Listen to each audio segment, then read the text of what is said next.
like for you to be able to, I think, probably have the biggest impact of winning in a game since you've been here? In my opinion, I guess. It felt great. I mean, the ball was really coming to me and going to the right spots, and no, it felt great, and just loved all the support I got from my teammates and the coaches. It was awesome. What did you feel like worked the best for you?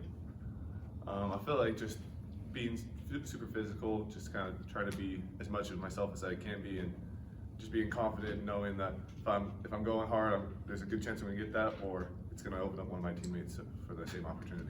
When you get offensive rebounds 5, 6, 7, are you feeling like, okay, this is going well for me tonight? Yeah, definitely. I'll ask you, I think it was his tip out where you hit the 3 on like the 4th shot of the possession for you. Like what was that possession like? Oh man, that possession was crazy. I think I was the one that shot the first shot. Somebody got the rebound. I know we got a couple more. I didn't even see the tip out when it happened, and I was already getting back. And then I seen Milan had the ball, and I came back in, and you know, you're kind of supposed to shoot those ones where you get the offensive rebound. So I let it go with no hesitation, and we'll just give Brandon points for that. How much of a backbreaker do you think that was for Colorado? They were pushing you guys pretty hard, and then to get a 4-shot possession ending on a 30-foot 3. Yeah, I know it hurt them because they called timeout. Whenever you get a team to call timeout, you're probably doing something right. So I bet it hurt bad. And their coach was yelling. I walked past it, and so yeah, it was a great moment for us. Brant, the heat of the game, you probably don't know the numbers, right? You don't know, I've got 7 offensive rebounds, or I've tipped out this many more, but what's more surprising to you, the fact that you were able to pile up that kind of number of offensive rebounds, or that Joshua Jefferson matched Kamen Lipsey's steals record with 8? Oh, I think I was more surprised by Josh. I mean, I remember seeing him get 3 or 4, but 8 was crazy. It was insane. I was not expecting that, but he was getting after him. And Kurt, TJ said you're a no ego guy.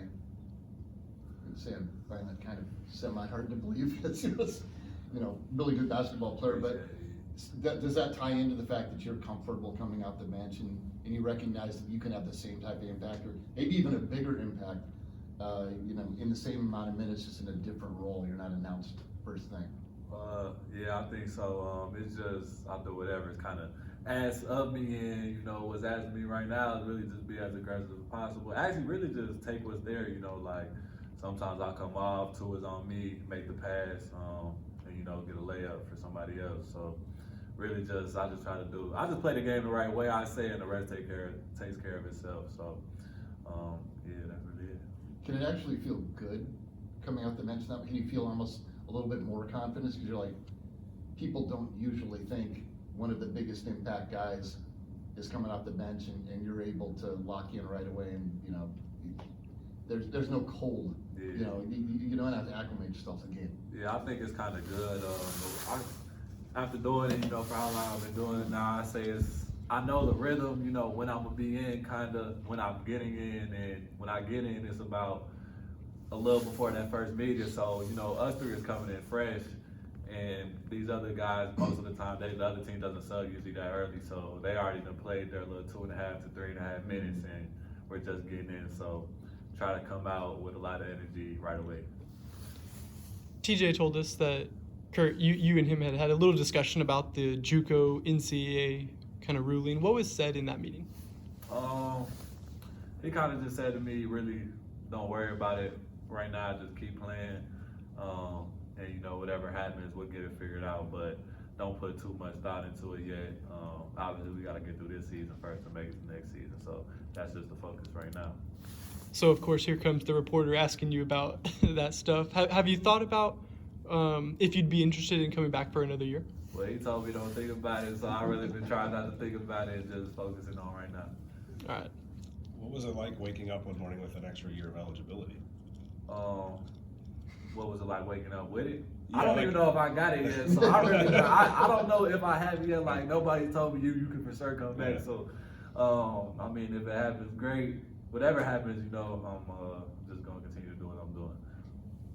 I know that decision's obviously a long way away, and you're trying to focus on the right now. But how do you focus on like the right now and thinking about the future and thinking about potentially coming back and all the things that you could accomplish if you come back, but then maybe trying to go professional or just like being done with college, because you're 23, 24 years old, and like we all get to that stage, in life. So how do you balance all of those things that are going through your head? Man, there's really nothing going. I'm like, I know it might be hard to believe, but I'm really not thinking about after this. Like I'm just, you know, that could put stress on you. You know what I'm saying? And I play best when I'm free, so I'm really just trying to, like, it might sound cliche, but take it game by game, man. Like, honestly, and that's what works for me the best.